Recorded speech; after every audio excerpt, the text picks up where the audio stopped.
This crusade, this war on terrorism is going to take a while. This crusade, this war on terrorism is going to take a while, and the American people must be patient.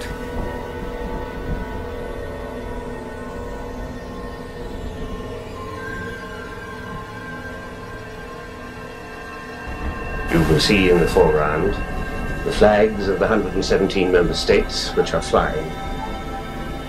And now the car approaches the door. This surely is a moment which will live in the memory of those who witness it. Pope Paul VI, the spiritual leader of more than 500 million people all over the face of the earth, inheritor of a lineage of 2,000 years, is greeted in this house by the chief representative of a world organization made up of member nations who can count over 2 billion people of many kinds and many creeds, an organization which man brought into being 20 years ago. His Holiness descends, is greeted by the United Nations Chief of Protocol, who of course met him at Kennedy Airport this morning. The Secretary General awaits inside the threshold of the United Nations building.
Hello and welcome everybody to a new video from Jörg, Joggler66, Hour of the Truth. Today, once again in collaboration with my brother Tom Fress from the United States of America, the Ministry Inquisition update. We are gathered here together via Skype to do the next, which is the 40th reading of the reading and discussion actually, of the book from Steve Wohlberg, End Time Delusions. We have come to about middle of the book. This is our third attempt to start a new chapter because all the other two attempts were addressed with other subjects that were also very much important, and we didn't come to the reading. So maybe today, they say third time is a charm, we come to the reading of it. But first let me warmly welcome Brother Tom Fress from Inquisition Update to the broadcast. Hello Tom, how are you doing? Hello Jörg, it's nice to be here, and hello to the listeners, and I'm anxious to see what Steve Wohlberg has to say. Yeah, me too. We are in this chapter 17 called The Return of the Wounded Beast, and we already read this page and we read a part of the other page, so I'm going to continue on the second paragraph. We came up to the third paragraph, but I'm going to continue on the second paragraph as always here, just for repetition's sake, to go a little bit back into the actual book. So let me just put the picture of the book reading here, and then we're going to go start reading. As always, there's a big difference between fact and fiction. The wounding of the beast is referred to 4 times in Revelation chapter 13, namely in verse 3, 10, 12 and 14. Yet notice, the beast, quote, was wounded by the sword and lived, unquote. Chapter 13, verse 14. Thus, his wound comes from the sword, not a pistol, rifle, or submachine gun. Revelation 13 verse 10 also reveals the additional insight that the wounding of the beast involves his going into captivity. Paul declared, quote, the sword of the Spirit, unquote, to be the word of God itself, in Ephesians chapter 6, verse 17, where it says, and take the helmet of salvation and the sword of the Spirit, which is the word of God. He is speaking here of putting on the whole armor of God, that we are guarded against the fiery, what's it called, of the devil, arrows, fiery arrows of the devil. During Reformation times, it was this that quote-unquote wounded the papacy. As John Wycliffe, John Huss, William Tyndale, Martin Luther, Philip Melanchthon, John Calvin, John Wesley, and countless other spirit-filled reformers wielded the Bible's message about Jesus Christ and Antichrist, Papal Rome received a nearly fatal slash. Hundreds of thousands left the Roman Church, and Europe was shaken as with a mighty earthquake. The final blow against the weakened Roman system came in 1798 or 1866, when the army of Napoleon invaded the Vatican and took the Pope into exile. Now, even speaking about 1798 and 1866, which we did abundantly in previous broadcasts, that's why I'm not going to address that subject again here, is something that you can also have another point of view on. But that's something that we will address some 10 pages from here, because I was preparing the book. You know, I have to prepare the Bible quotations, that they are from the AV 1611 King James Bible, and then I prepare the book a little bit, and here and there I come across some things, and we will see that there's also another interpretation of Revelation which is quite interesting and gives us a reason to think about that and to study that deeply from a totally other point of view. But that's for when we come there on the page 112, 113 roundabouts, and we are not there yet. So the final blow against the weakened Roman system came in 1798/1866, when the army of Napoleon invaded the Vatican and took the Pope into exile, or in 1866, when Garibaldi took away the temporal power of the Papal States. God's prophetic clock had set the year 1798 as the end of the Papal supremacy, and when the hour struck, the mighty ruler on the Tiber, before whose anathemas the kings and emperors of Europe had so long trembled, think of Henry IV, the German king in 1075, with his dispute he had with Hildebrand, Pope Gregory VII, went into captivity, and his government in the Papal States was abolished. You've heard the expression, "You've come a long way, baby." This is especially true when it comes to prophetic interpretation. Best-selling books and blockbuster Christian movies, and we should put Christian in this regard, of course, in quotation marks, now apply Revelation's prophecy about a beast that receives a deadly wound to some fictitious Mr. Deception like Nikolai Carpathia, who is assassinated after a secret rapture. This is all like a house of illusion at an amusement park. The truth is, the Bible says the beast, which represents a kingdom in Daniel chapter 7 verse 23, would be quote-unquote wounded by the sword, as we read in Revelation chapter 13 verse 14, and go quote-unquote into captivity, Revelation chapter 13 verse 10. The Reformation did wound the papal power with heaven's razor-sharp sword of the Spirit, Ephesians chapter 6 verse 17, and finally Rome's leader went into captivity into France. But the Papal States were not taken away as they in 1866, 1870, and that was the real loss of temporal power. We spoke about that, and I give you also a link to Wikipedia that you can research that for yourself. This papal downfall took place on February 10, 1798, exactly at the end of 1,203 years predicted in Scripture. As Paul Harvey so often says, we need to hear, quote, the rest of the story, unquote. The prophecies about the little horn and the beast do not stop with the 1,203 year period. The deadly wound by the sword or the beast's captivity? No, there's more. In words of deep significance, Scripture predicts, quote, "His deadly wound was healed, and all the world wondered after the beast," unquote. Revelation chapter 13, verse 3. Is this happening now? Well, the author says there's no question about it. The former deadly wound inflicted upon Papal Rome now hardly needs a band-aid. With over 1 billion members, I think it's close to 1.5 billion at least, the Vatican is now the headquarters of the most powerful religious organization on earth. In spite of horrendous sex scandals which have embarrassed the Roman Church when the Pope addresses America or the United Nations, the global community listens. And the global community does not only listen, it bows to his commands. In 1990, 16-book best-selling author Malachi Martin published his fascinating work, The Keys of This Blood. The struggle for world dominion between Pope John Paul II, Mikhail Gorbachev, and the capitalist West. Before his death in 1999, Martin was not only a highly esteemed former professor at the Pontifical Biblical Institute of the Vatican, but also a nationally sought-after radio and TV guest on Vatican affairs.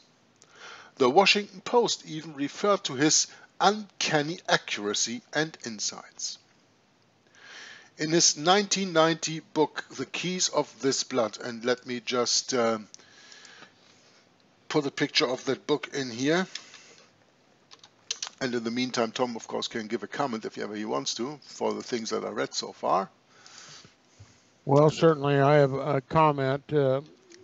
I could have commented earlier when it was a little bit more appropriate, but notice what we've just read is the account of the beast receiving a mortal wound.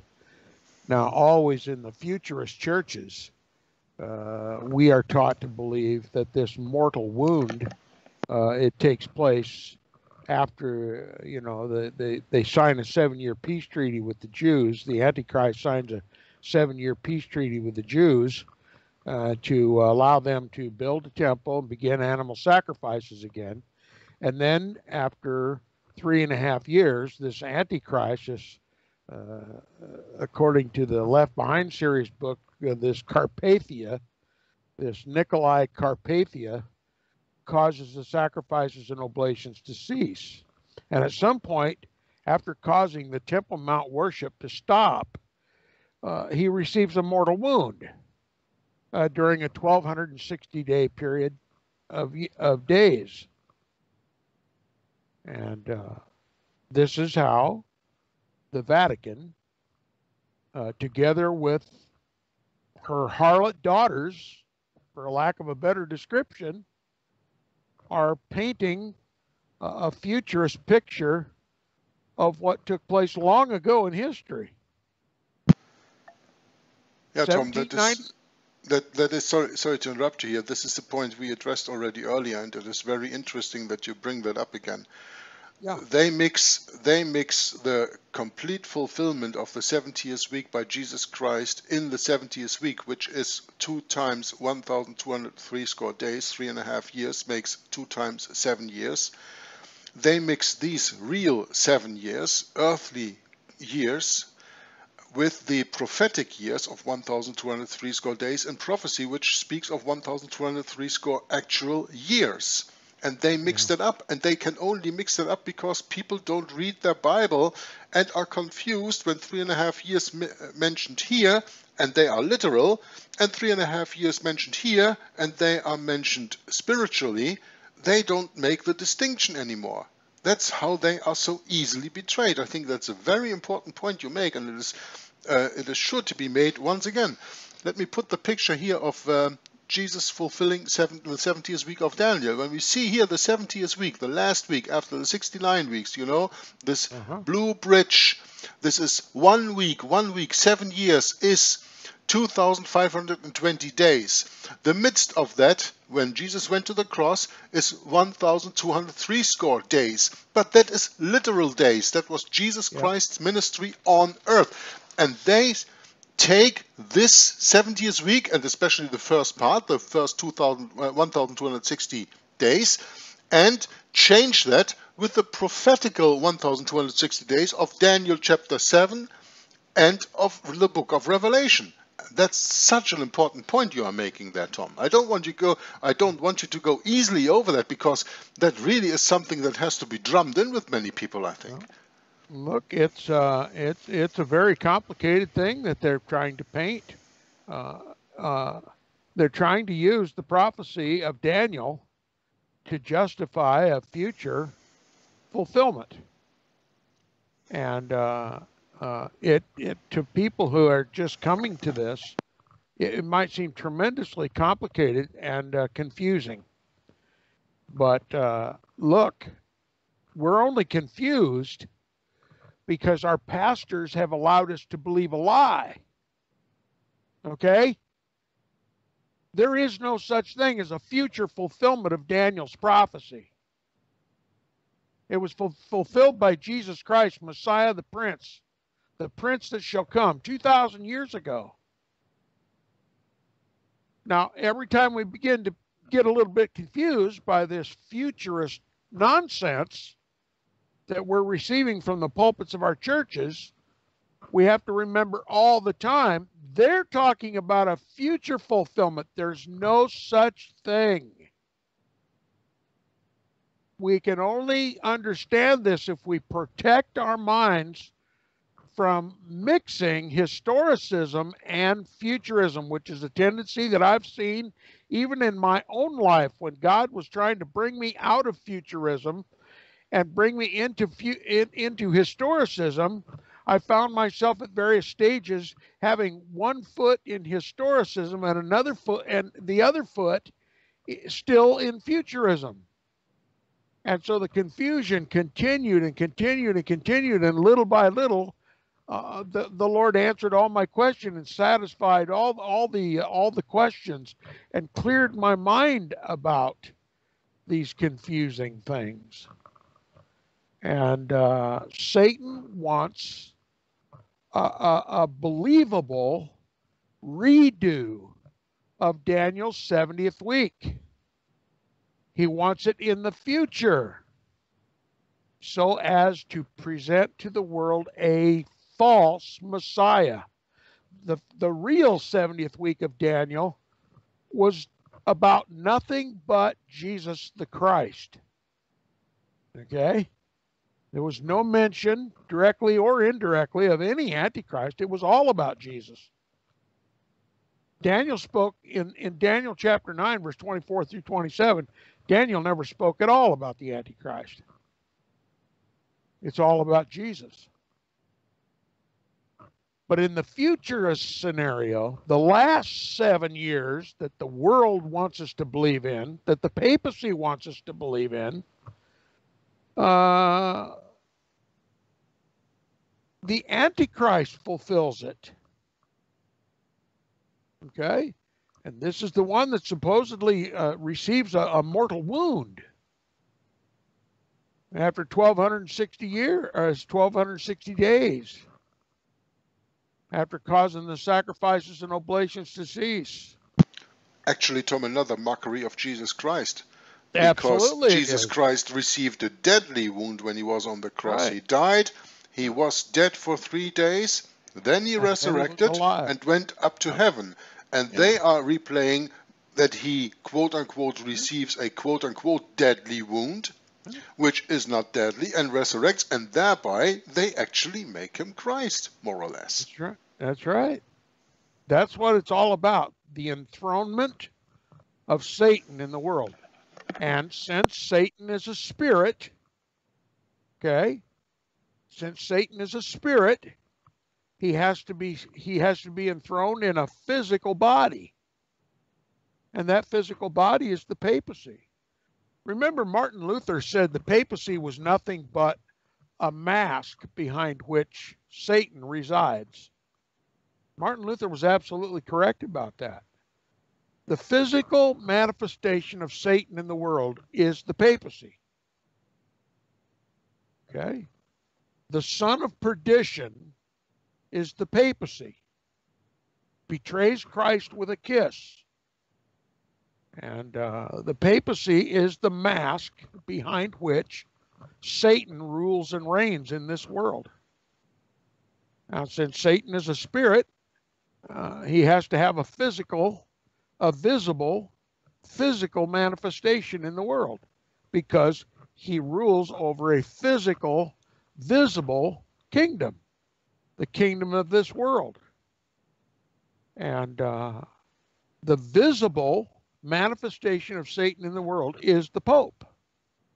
And he intends to rule as if he were God on earth. And that's always been the claim of the papacy. The papacy is to be worshiped and obeyed as if he were Christ on earth. All right? That's Satan's demand. That was what Satan intended to do, to rule all the kingdoms of this world. First, he tried to give that physical manifestation to Jesus in his 40 days of temptation, and when Jesus rejected it, that left Satan with only one other opportunity, and that is to find a physical replacement for Jesus. Jesus was going back to his Father, okay? Jesus is ultimately going to rule and reign in this world. But Satan's going to have his shot. Satan is going to have his day. And his day is being manifested in the world through the papacy. And so the 70th week of Daniel, the future interpretation, is designed to put the onus of Antichrist onto someone else, whoever signs a 7-year peace treaty with the Jews. And then once he causes the sacrifices and oblations to cease, he'll receive a mortal wound. And it's going to appear to all the world as to be a perfect fulfillment of the 70th week of Daniel. And the whole world's going to be looking at people like you and me and thinking, they were liars, they were deceivers. But when they do, they'll simply be denying that Jesus was the Christ, because Jesus fulfilled the 70th week of Daniel right after the 69th week 2,000 years ago. It's fulfilled. And the deception takes place from that day forward. All throughout the Christian era, the papacy has been gathering strength. The papacy has been gathering power.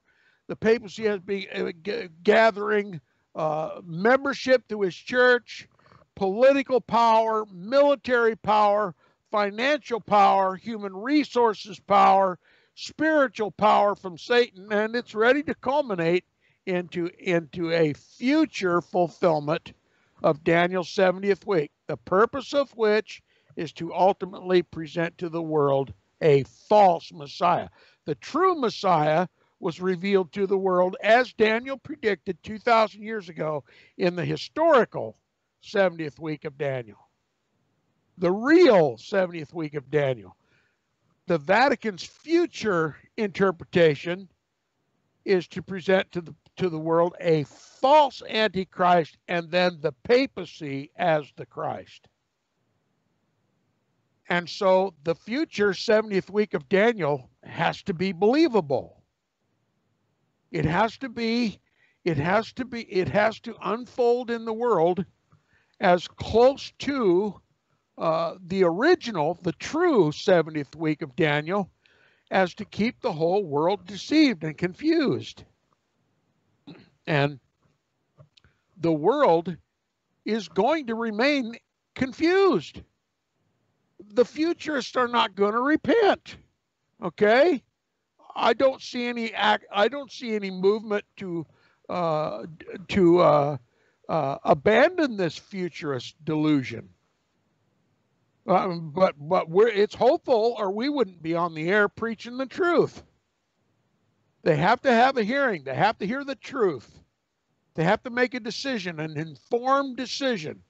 Which 70th week do they believe in? The historicist one that was fulfilled by Messiah the Prince, or the futurist one that's going to be fulfilled by the Antichrist, by the papacy?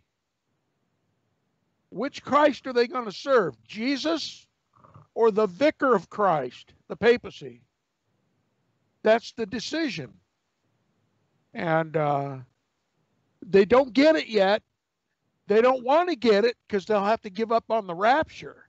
They'll have to give up on that wonderful double chocolate cake with all that juicy chocolate frosting on top of it, the rapture frosting. But when they realize the truth, they'll be free in Jesus. No more deception from Satan. They won't be deceived any longer. And they've just got to make up their mind who they're going to serve. They're going to make up their mind if they want sanity or if they want delusion. Okay? Make-believe doesn't last very long. When the vision is over, the truth is over. But if you believe the truth, it lasts forever. That's like the kingdom of this world compared to the kingdom of Christ. The kingdom of this world is temporary. The kingdom of Christ is forever. And futurism is temporary. At some point, the world is going to have to admit futurism is wrong. Once futurism runs its course, and the whole futurist scenario runs its course and is fulfilled in front of the very eyes and the cameras of the world, and the papacy rides into Jerusalem on the colt, the foal of an ass, then people are going to realize they've been deceived. And people like you and me were telling the truth the whole time. They're going to say historicism's correct. They won't have any opportunity, any choice. And some of them, absolutely, those who are irretrievably deceived, are going to worship the papacy. They're going to obey the papacy just like they do now. And but God's people's eyes are going to be open. Those that have eyes to see and ears to hear are going to see. The greatest deception since the Garden of Eden has just unfolded before their very eyes, and now they can see the difference. And I hope and pray that all of our work and effort over the years contributes to their return to the truth. It's going to take time. It's going to take repetition. We're going to have to answer a whole lot of questions, and but be persistent and be available and pray. Back to you, Jörg. Thank you very much, Tom. That's exactly what we needed to hear right now. So, going to continue in the book. Sorry. In his 1990 The Keys of This Blood book, Malachi Martin suggested that in his time there were only three powers capable of ruling the world: Russia, America, and the Vatican. Of those three, Martin predicted that the Roman Church would win the struggle over, quote, who will hold and wield the dual power of authority and control over each of us as individuals and over all of us as over all of us together as a community. Over the entire 6 billion people expected by demographers to inhabit the earth by early in the third millennium, unquote. Along with the Pope himself, Martin upheld, quote, the papacy as the ultimate arbiter for problems and dilemmas affecting nations all over the globe, unquote, because it alone is the mother of all men's souls. At the beginning of the Keys, Martin glanced back, quote, 1500 years and more, unquote, when, quote, Rome kept as strong a hand as possible in each local community around the wide world, unquote. Then he significantly referred to, quote, 200 years of inactivity, unquote, which had been, quote, been imposed on the papacy by the major secular powers of the world, unquote. Now, do you realize the significance of this? Counting back 200 years from 1990 takes us to 1790, only 8 years away from the inflicting of the wound. True to history, Martin looks back to the 19th century when, quote, Pius VI and Pius VII left Rome, but only because they were kidnapped by French governments and imprisoned on French soil, unquote. Precisely. Unconscious of the prophetic connection, Martin continued by saying that after some 200 years of official non-existence, the distinguishing mark of John Paul's career as pontiff has been to throw off the straitjacket of papal activity in major world affairs. Malachi boasted of the Slavic Pope, in quotation marks, who has, quote, a new eye toward a purpose that is as old as the papacy itself. An eye that was not merely international, but truly global, unquote. The basic message of the Keys of this Blood is, quote, Papal Rome is back, the wound is healing, and the Vatican's goal is world dominion, unquote. There's your new world order right there. Which is nothing else but the old world order restored. That's right. Whether the papacy ever achieves this or not, Bible prophecy does predict Rome's return to power and resurrected global influence. It is a fact. In our 21st century, there is no president, no statesman, or even a rock and roll singer, including Mick Jagger, Michael Jackson, Madonna, or Britney Spears, who can gather a larger crowd than the Pope. In 1995, the front cover of Time magazine labeled Pope John Paul II its Man of the Year, unquote. And I have a picture of that, I think, here. Man of the... Oops. Let me just look that up. Man of the Year. And while you're looking that up, I'll explain to the listeners how it's even possible that the Pope has regained all that power. Class, one more time. It's because Protestantism, mainstream Bible Christianity, no more holds to the Protestant planks. Jesus is the Christ, the papacy is the Antichrist. They preach that Jesus is the Christ, but they say the Antichrist is future. That's the difference. The Protestant Reformation liberated the whole world from the papacy's temporal and spiritual control. But after futurism had done its deed, for 200 years being preached consistently from all the pulpits in all the Protestant and evangelical churches, Protestantism, the only resistance to the rise of the man of sin, was taken out of the way. Okay? You might view the Protestant Reformation as the great restrainer, all right?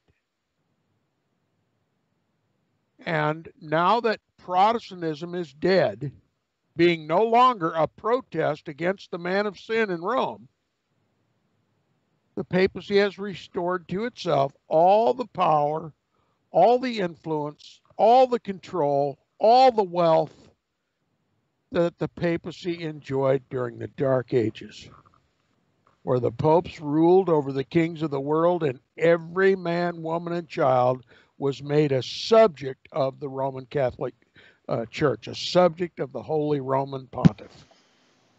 That's the old world order. And the new world order is simply the old world order restored on a global scale. Okay? The only possible way that this could happen is as if Protestantism was destroyed. And it's happening. It's in your face. The papacy's now declaring a global new world order. And by that, you can only conclude that Protestantism is dead. And it's dead because it took the lethal poison called futurism. And now we're all going to be slaves, forced into subservience to the man of sin in Rome. He's got control of the financial institutions of the world. He controls the money. He controls the goods. He controls the markets. He controls it all. He's going to take us by force. You won't be able to buy or sell unless you serve him. You worship and obey the man of sin in Rome. That's what this is all boiling down to. And they prepared Jerusalem, Temple Mount, for his eventual reign there on Mount Moriah in Jerusalem, as if he were God on earth. Now, how far God will allow this delusion to continue, I don't know. To what extent will this phony future 70th week of Daniel be allowed to progress? Only God knows. But what's important to me is to make sure everyone's prepared and no one's deceived. Jesus is the Christ. The papacy is, was, and always will be the Antichrist of Scripture, history, and prophecy. And whoever rules and reigns on Temple Mount in Jerusalem is going to be the papacy. All right? That's been the whole design from the very beginning, that Satan exalt his throne above the stars of God, to ascend above the heights of the clouds, to be like the Most High. Now, Satan attempted to do that with Jesus when he tempted him in the desert. He wanted Jesus to be his vicar on the earth. And through Jesus, Satan had hoped to rule and reign in this world and to fulfill his prophecy of exalting his throne above the stars of God. But Jesus rejected his offer. And what you've not been told in your churches is that Satan immediately found another candidate for that role. It was only a few hundred years later that Satan made the same offer to the papacy of the Roman Catholic Church, and he accepted that role. And he's been prospering and practicing in that role ever since. All throughout the Christian era, Antichrist has been with us, persecuting the saints, martyring the saints, to the degree that he's drunk, inebriated with the blood of the saints and the martyrs of Jesus. And if you're looking for a future Antichrist, you are completely you're out of contention for any hope. All right?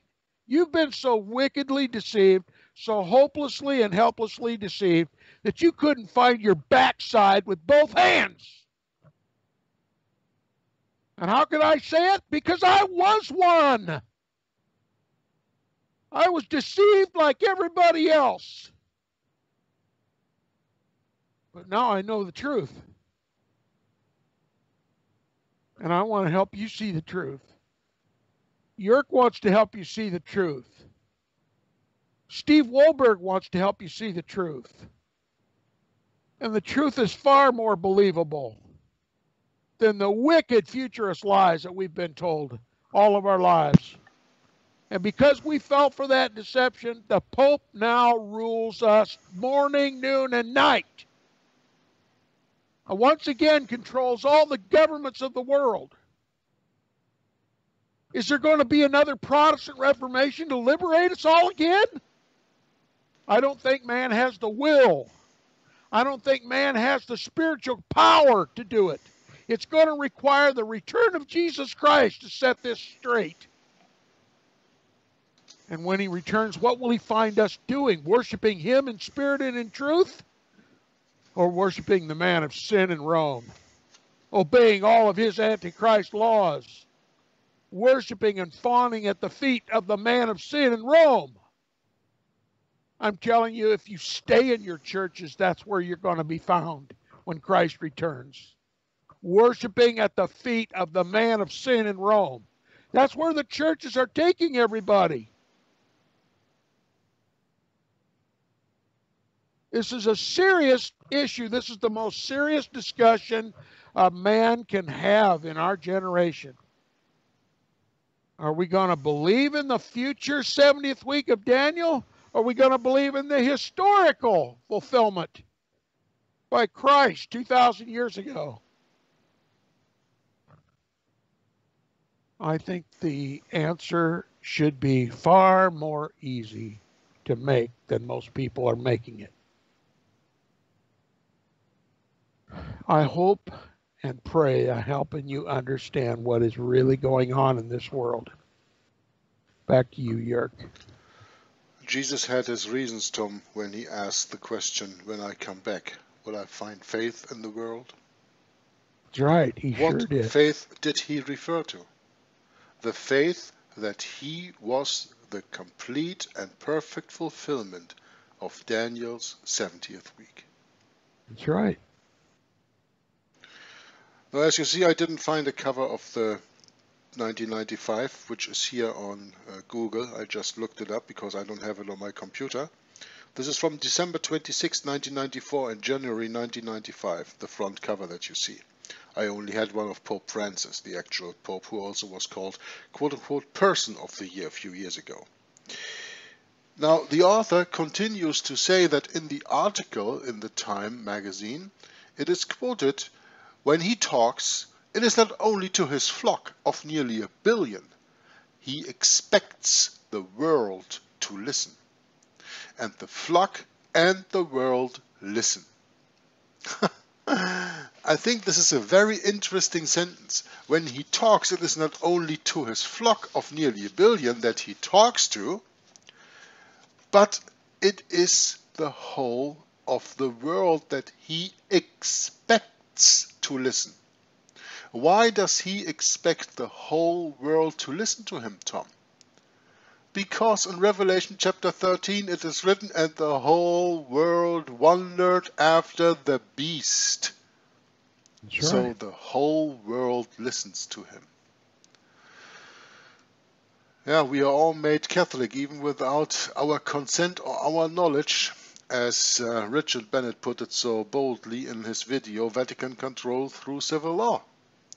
And that's why the whole world listens, whether you are a churchgoer into the Roman Catholic Church or you're not.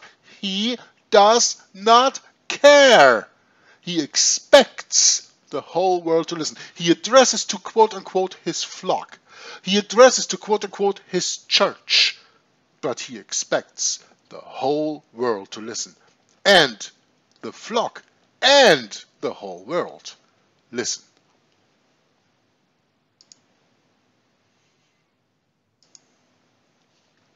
No doubt, you have heard of the 7 wonders of the ancient world. They were magnificent structures, colossal monuments. One was the Hanging Gardens of Babylon, another the Great Pyramid of Giza. In our modern times, people stand amazed at the developments of technology, computers, the internet, satellite communications, fiber optics, and stem cell research. Yet, there is another quote-unquote wonder predicted in Revelation which also applies to our 21st century world. It's the wonder of a wounded beast now healing. The Holy Bible says, "And I saw one of his heads as it were wounded to death, and his deadly wound was healed, and all the world wondered after the beast." Revelation chapter 13, verse 3. Have Protestants lost their souls? Why don't they discern the fulfillment of prophecy? Because there are no Protestants anymore, but they are waiting for Nikolai Carpathia. That's right. They're waiting for a false Antichrist. They're waiting for a false, phony refulfillment of the 70th week of Daniel. The whole world is a stage for the 70th week of Daniel, the futurist 70th week of Daniel. The papacy has control of the whole world. The papacy has control of what goes on in Israel, in Jerusalem, and Temple Mount. And as soon as God takes his hand off, I believe Satan's going to be able to go all the way with this phony future 70th week. I think he's going to be given his day. It's just like Jesus said to the son of perdition that betrayed him with a kiss 2,000 years ago. He looked at Judas and he said, "What thou must do, do quickly." And that son of perdition was allowed to do everything that the prophecies predicted that he would do. He sold Christ for the price of a slave. And I believe the future Antichrist is going to get to do everything that he was prophesied to do.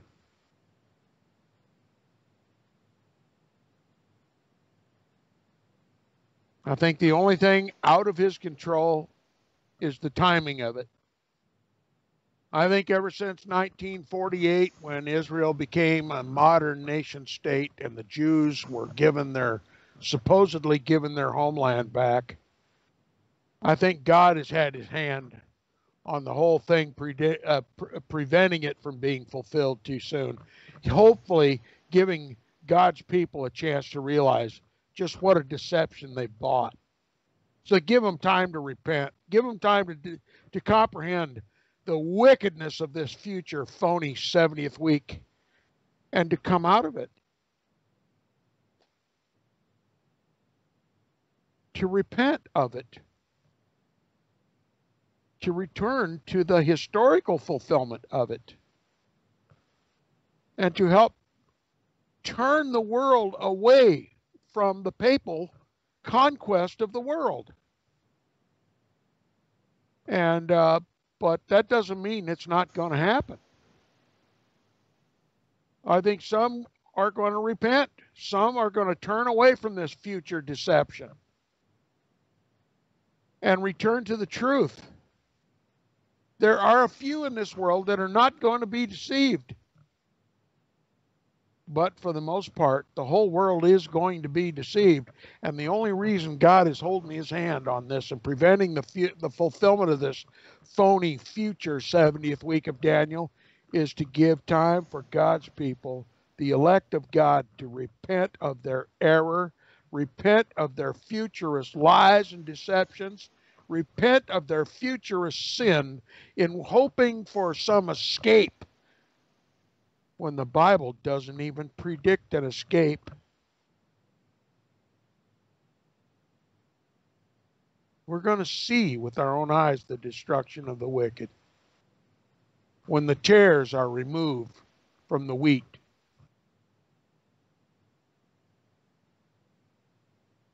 Noah did not rapture out. He survived the flood. He heard the waves and the wind and the rain. He was tossed up and down and back and forth in the boat with everybody else. He was subjected to 5 months of darkness, total darkness and rain and clouds and thunder and lightning.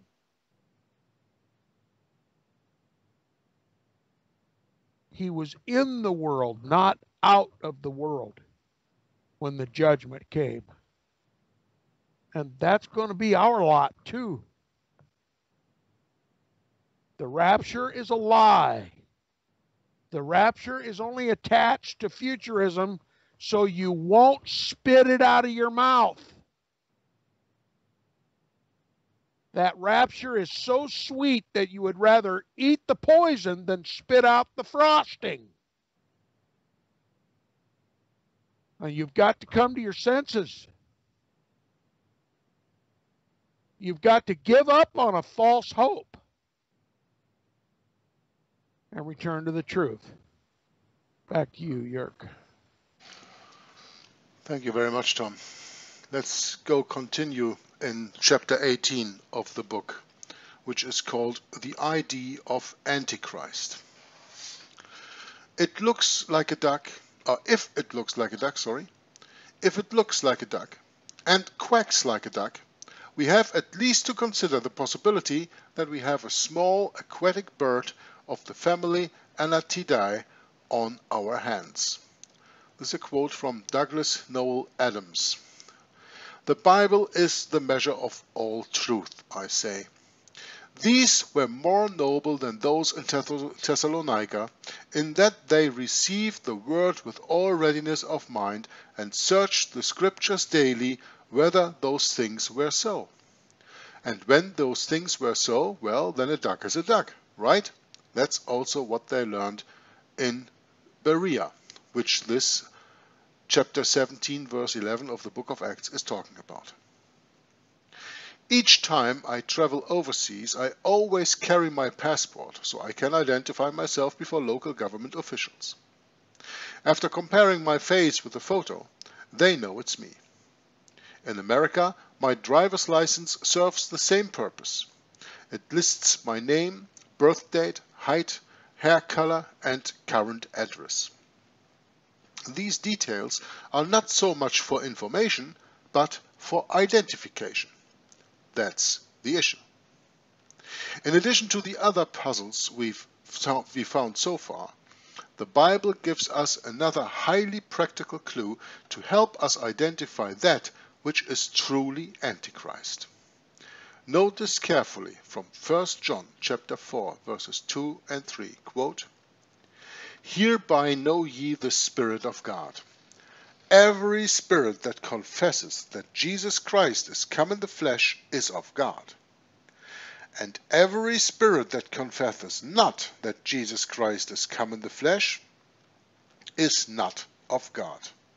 And this is that spirit of Antichrist, whereof ye have heard, that it should come, and even now already is it in the world." Now, the denial that Jesus Christ was the complete and perfect fulfillment of Daniel's 70th week prophecy is to say that Jesus is not come in the flesh, and that is the spirit of Antichrist. So every futurist has the spirit of Antichrist, whether he knows it or he doesn't. But that's the point that Tom over and over makes. Professing Christ out of one side out of your mouth, and out of the other you rightly deny him. But again, John wrote in 2 John 1:7, quote, "For many deceivers are entered into the world, who confess not that Jesus Christ is come in the flesh. This is a deceiver and an Antichrist." And I think it is also interesting, Tom, that we make maybe the distinction here, because in this sentence, in this verse, it comes very clear. There is a difference between people who have the spirit of Antichrist and the Antichrist of Scripture, prophecy, and history, meaning the papacy. "For many deceivers are entered into the world who confess not that Jesus Christ is come in the flesh. This is a deceiver and an Antichrist." So when you are filled with the spirit of not the Holy Spirit, but the spirit of Antichrist, then you are a deceiver and you are an Antichrist. That's right. But that doesn't make you the Antichrist that is the papacy. That's right. There are many people who say, "Oh, but there are so many Antichrists," and the Bible even says, "Oh, there are many Antichrists even now in the world." Yes, there are. Those are the people that are in the spirit of Antichrist, the people that confess not that Jesus is the Christ. Because if you do not confess that Jesus is the Christ, that Jesus has come in the flesh, then you have the spirit of Antichrist. That is already in the world.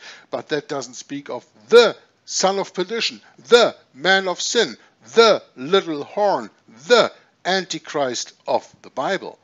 It's a very important distinction we have to make, and I think, Tom, that is such an important point that I want to give you the floor for the resting 10 minutes or something of this video, that you can make that point very, very clear, that we should never ever mix that up.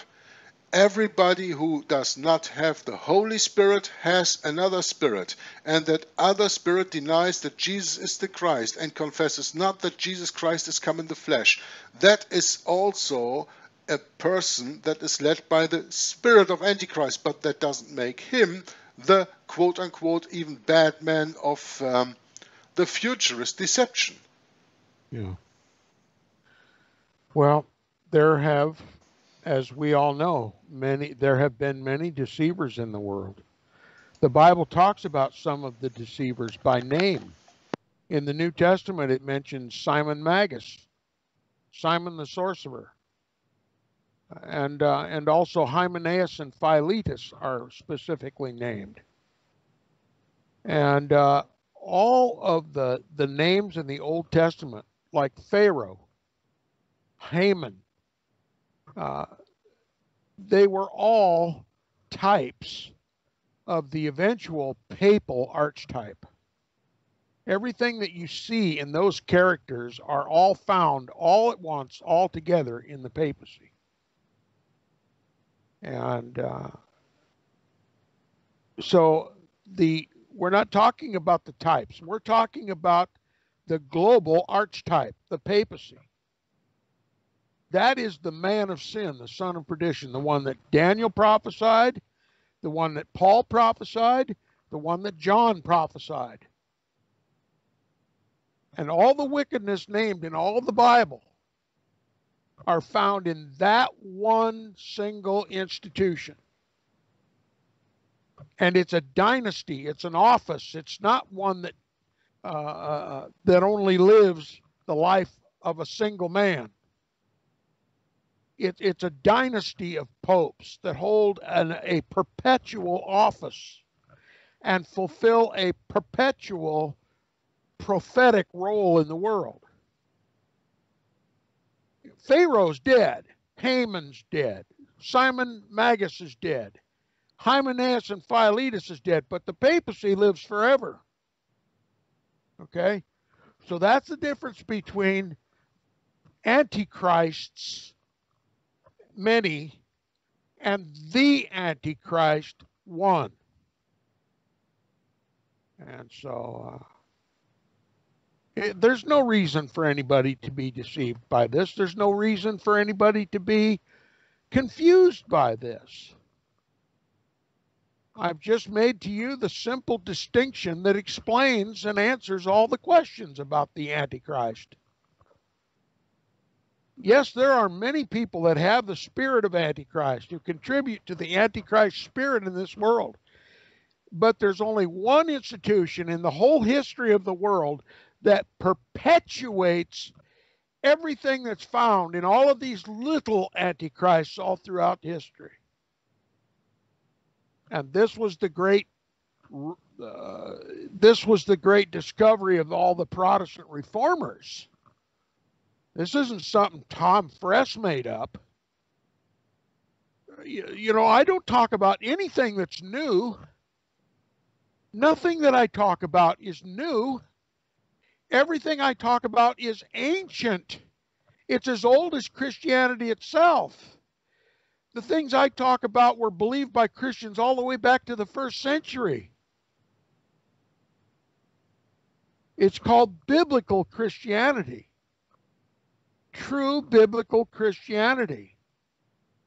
It only received upon itself the name of Protestantism when these truths were finally understood by a vast majority of Catholics who protested the papacy and came out of the Roman Catholic Church, recognizing that the papacy is, was, and always will be the Antichrist of Scripture, history, and prophecy. The great antithesis of Christ. The great counterfeit of Christ. The one who betrays Christ with a kiss. He looks for all the world to be a Christian, but he is the greatest enemy of Christ. That applies to only one institution in the whole history of the world. Nothing else even comes close. Nothing else is even mentionable. And you've been made to forget the longest held belief in true biblical Christianity. You've been taught lies that have replaced the longest held belief in the Christian world. You see, it's practically unbelievable that anyone today believes futurism. That you can go anywhere you want, any city in this country or around the world, and ask somebody who professes to be a Christian, do you know who the Antichrist is? And shockingly, they answer no. Or they'll name an Antichrist, and everyone you talk to names a different one, making it plainly obvious they don't have a clue who the Antichrist was. Do you realize that never was the case in the entire Christian era? True Bible-believing Christians could always, without hesitation, without taking a breath, could tell you precisely who the Antichrist was.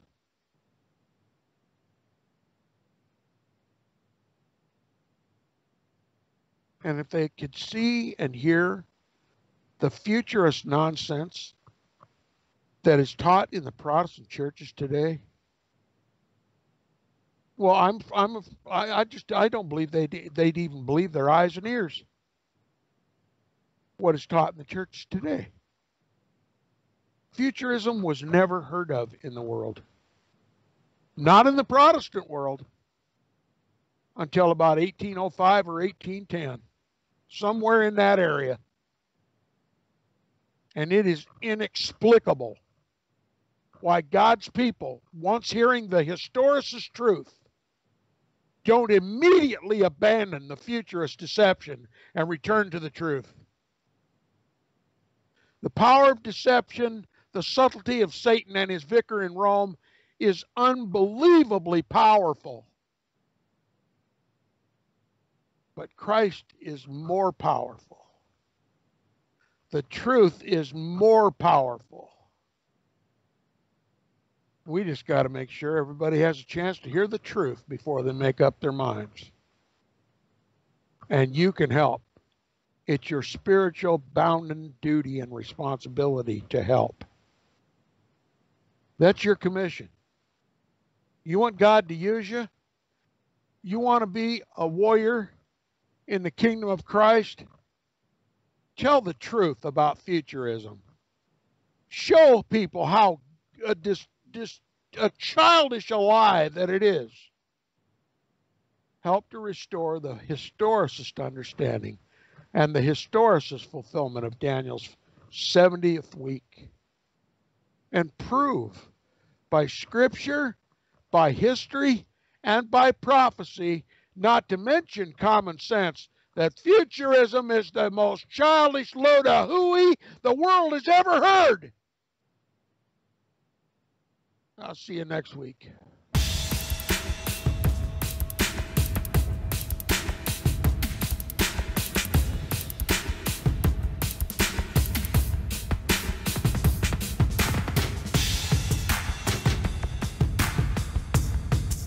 The Great Seal of the United States.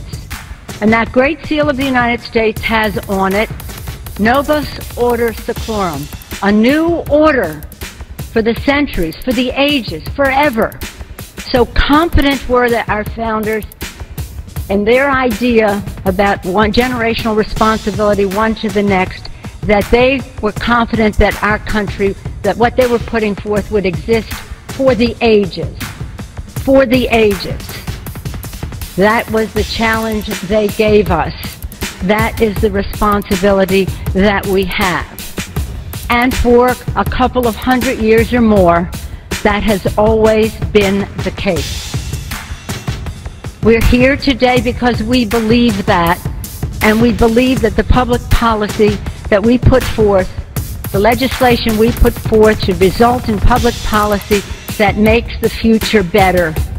The Earth Summit Environmental Leadership Act, as this is known, presents us with an opportunity to follow up on the important work of the Earth Summit to develop its blueprint, Agenda 21, for global environmental action. His Holiness gave us a message of hope, peace, and dialogue. He challenged us to engage in dialogue, to move forward for the American people. Now watch this drive. Our enemies are innovative and resourceful, and so are we. They never stop thinking about new ways to harm our country and our people, and neither do we. His Holiness gave us a message of hope, peace, and dialogue. He challenged us to engage in dialogue, to move forward for the American people. If you've retired, you don't have anything to worry about. If you've retired, you don't have anything to worry about. If you've retired, you don't have anything to worry about. It's the third time I've said that. I'll probably say it 3 more times. See, in my line of work, you got to keep repeating things over and over and over again for the truth to sink in, to kind of catapult the propaganda.